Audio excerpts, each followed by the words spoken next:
नमस्कार दोस्तों, आपका स्वागत है हमारे YouTube चैनल कहानियों वाला पर। आज हम आपके साथ भगवान श्री कृष्ण की बांसुरी की एक सुंदर कहानी साझा कर रहे हैं। हम सब जानते हैं कि भगवान श्री कृष्ण के हाथ में सदैव बांसुरी रहती है। बांसुरी को मुरली भी कहा जाता है और इसी कारण उन्हें मुरलीधर कहा जाता है। भगवान श्री कृष्ण संपूर्ण संसार के पालनहार हैं। वो मनुष्य, पशु पक्षी, सभी प्रकार के जीव जंतु, वनस्पतियों और पेड़ पौधों से समान रूप से प्रेम करते हैं। एक दिन भगवान श्री कृष्ण एक बगीचे में पहुंचे।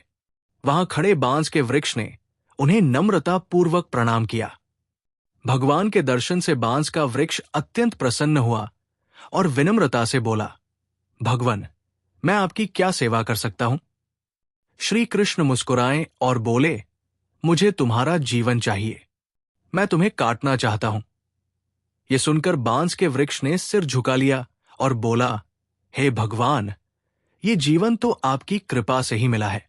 इसे आपकी सेवा में समर्पित करना मेरे लिए सौभाग्य की बात है। इस सृष्टि का हर प्राणी आपके चरणों में आने की अभिलाषा रखता है। मैं कितना धन्य हूं कि आप स्वयं मेरे उद्धार के लिए आए हैं। जीवन का अंत तो एक दिन होना ही है, पर यदि वो प्रभु सेवा में अर्पित हो तो उसका सच्चा उद्धार हो जाता है।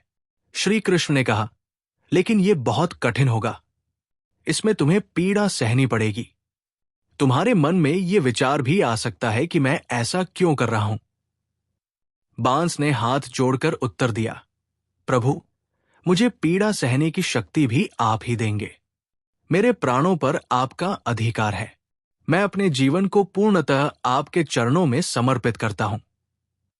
भगवान श्री कृष्ण ने बांस के वृक्ष को काटकर छोटे छोटे टुकड़ों में बांटा, फिर प्रत्येक टुकड़े में छेद बनाए। इस पूरी प्रक्रिया में बांस को अत्यधिक पीड़ा हुई, लेकिन उसने धैर्यपूर्वक सब कुछ सहन किया। कुछ समय बाद वही बांस एक सुंदर बांसुरी में बदल गया। भगवान ने उसे अपने अधरों पर रखकर मधुर धुन बजाई। बांसुरी की मिठास से समस्त संसार मोहित हो गया।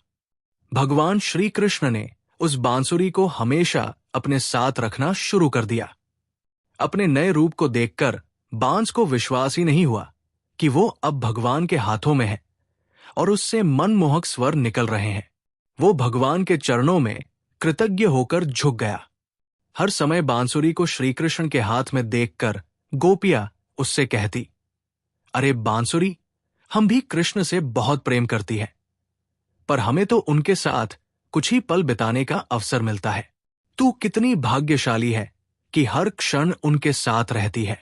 तूने ऐसा क्या किया है जो भगवान ने तुझे अपने अधरों का स्थान दिया है? बांसुरी ने मुस्कुराते हुए कहा, इसका रहस्य यह है कि मैं अंदर से पूरी तरह खोखली हूं। मेरा अपना कोई अस्तित्व नहीं है। मैंने अपने अहंकार को पूर्णतः भगवान के चरणों में समर्पित कर दिया है। ये कहानी हमें आत्मसमर्पण का महत्व सिखाती है। स्वयं को भगवान की इच्छा के प्रति समर्पित कर उनकी योजना को सर्वश्रेष्ठ मानना ही सच्चा आत्मसमर्पण है। बांस ने अपना सब कुछ त्याग कर भगवान की सेवा में समर्पित किया और उसे बांसुरी के रूप में नया जीवन मिला। ईश्वर हमेशा हमारे लिए सर्वोत्तम योजना बनाते हैं। हमें कठिन समय में धैर्य रखना चाहिए, क्योंकि ये परीक्षा हमारे भविष्य के लिए कल्याणकारी हो सकती है।